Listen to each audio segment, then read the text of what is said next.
Hey guys, right up front at the beginning of the video, I wanted to let you know that the food plots do not come out like I expect, and that based on that, I'm making changes in how I do them next year.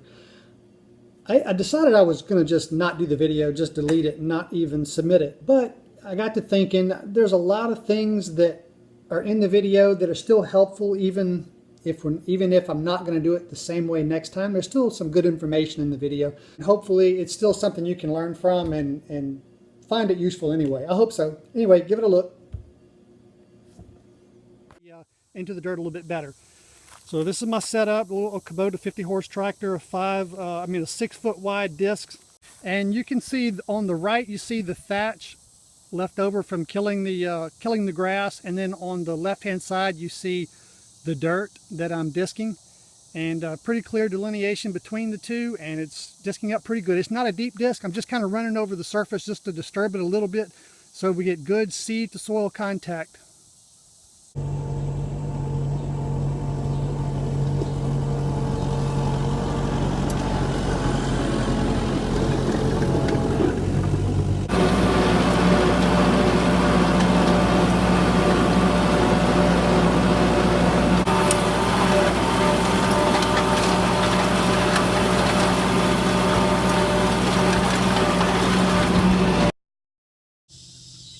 Okay, disking is complete, and I'm pretty happy with it except for one thing, and you may have noticed it in the earlier pictures. 3 weeks after spraying glyphosate is probably 1 week too long, because there was enough green growing back up in it that it irritates me, because at 2 weeks I had it really just perfect. So 3 weeks might be a little bit long on the glyphosate.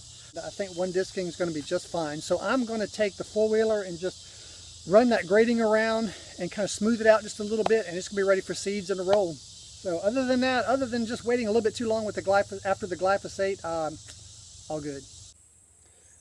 The chain drag can be used to cover your seeds once you've placed them down in the food plots, and that's what I used to do, but I'm doing it a little bit different now. One thing I noticed was when I would put my seeds down and then just drag it with the drag, when the food plots would come up, I noticed that everywhere there was a tire track from the tractor or from the four-wheeler, from dragging it after the seeds were down, that's where the seeds seemed to germinate the most, and the food plot was coming up the best right there. So I recognized that somehow just having pressure on those seeds, mashing them into the dirt, was improving the food plot, how much it germinated. So I switched to dragging the food plots before I put the seed plot down, and then rolling the food plot.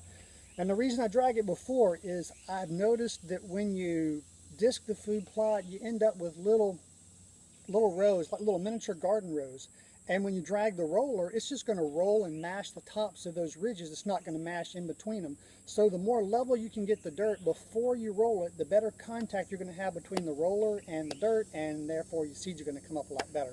So I'm going to show you the food plots. They are ready to throw seed on in just a minute. Okay, so this is one of the food plots. It's ready to plant. As you can see, hopefully everything's nice and level. There's not a lot of rowing or ridging. So when we go to roll it, it should work really, really well.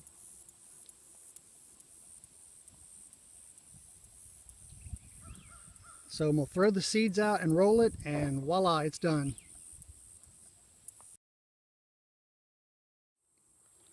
My fertilizer of choice is 1313, and the numbers in 1313 has significance. That means there's 13% or 13 pounds of each of phosphate, nitrogen, and potassium. So in 100 pounds, there would be 13 pounds of each of those three. Since these are 50-pound bags, there's going to be half of that, half of 13. So there's going to be 6.5 pounds of nitrogen, phosphate, and potassium. So I'm going to use 1313, and my seed of choice is the Buckbusters Premium Mix.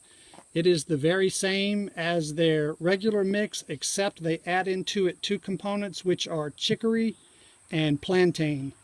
And I like this stuff. One thing I like about it, you see at the top of the bag, 50 pounds plants 1 acre. Most of the food plot blends I've seen a 50-pound bag plants a half an acre. So this stuff goes twice as far, and it is it's something the deer seem to really enjoy here. So this is what I'm going to plant.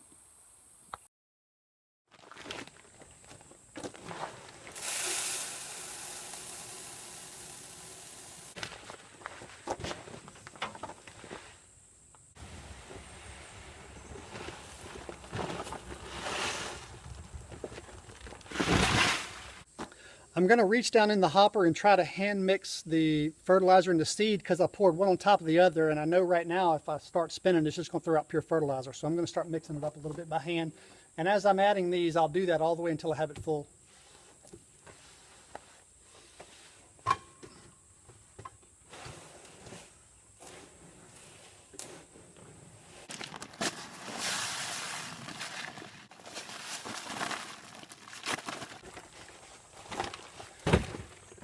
The proper amount of fertilizer is best determined with a soil analysis, and I haven't done one this year. I did one, I guess year before last, maybe last year, and I don't need much. Mostly what I usually need is a little bit of nitrogen.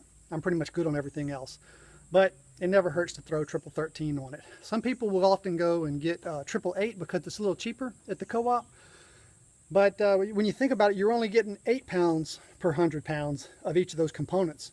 So if it was about half the cost of triple 13, it'd be a break-even deal. But triple 13 is almost always a much better deal because you're getting twice as much of those needed components in every bag. So keep that in mind instead of just going out and wasting your money on triple 8.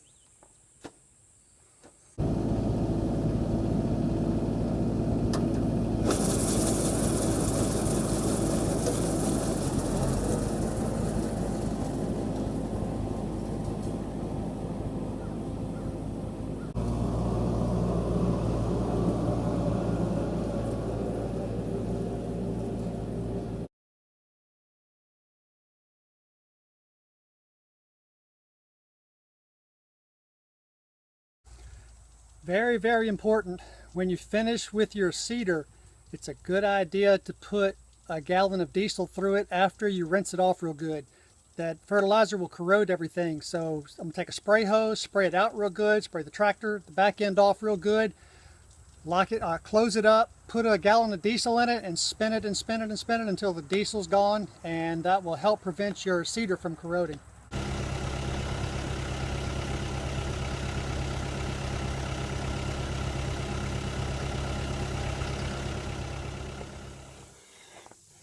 Okay, gallon of diesel through it, and she's ready to put up till next year.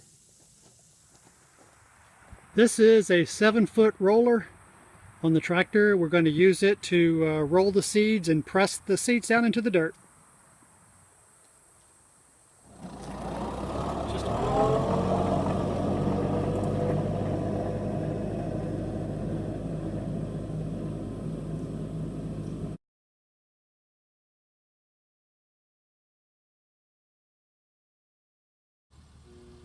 And this, ladies and gentlemen, is the food plot after 3 weeks. 3 weeks after planting. Can you see how miserable it looks? This is terrible. I've had plenty of rain. This is so disappointing. So I've learned something from this. Here it is. As you could see in the pictures that I showed a minute ago, that's 3 weeks after planting with adequate rain, not a lot, but enough. And you see some weeds growing, a little bit of Bermuda grass, almost none of the good food plot stuff, seeds that I planted. It is hard to express. I'm so disappointed. And I guess, you know, I'm all for trying new stuff. I want to make everything better. I want it to be everything it can be. So I bought that roller last year. I planted last year and had similar results, maybe not quite this bad, but I just kind of chalked it up to a drought last year, because from the time I planted, which was middle of September, until the end of October, there was no rain. And so I replanted last year thinking it was just because of the drought. But this year, there's been enough rain. There's no lack of rain excuse for food plots looking that bad 3 weeks after planting. And so what I have learned from all of this is I'm not doing it that way again. Forget the roller thing. I'm going to go back to planting the way I used to. I'm going to disc it. I'm going to throw out my fertilizer and seed. I'm going to run maybe the disc as lightly as I can over it, drag it with that grating. I may roll it afterwards just because I've got the doggone thing and I hate to not use it. But I'm going back to the old way. No more of this. That's enough. So, you know, we live life, we try new things, we learn, and unfortunately in this case, once again, I've got no food plots. I'm going to have to replant it. So I hope y'all learned something from it. I've learned a lot. Not doing this again. And good luck in hunting season to all of you. God bless you and your family. And there's a whole lot worse things in life, I guess, that can happen than a food plot that doesn't come up. So I'm forever grateful. I thank the good Lord for everything, all the blessings I have every day in the family. And this stuff in the big picture doesn't matter, but it's still disappointing. So good luck to you. Have a good hunting season.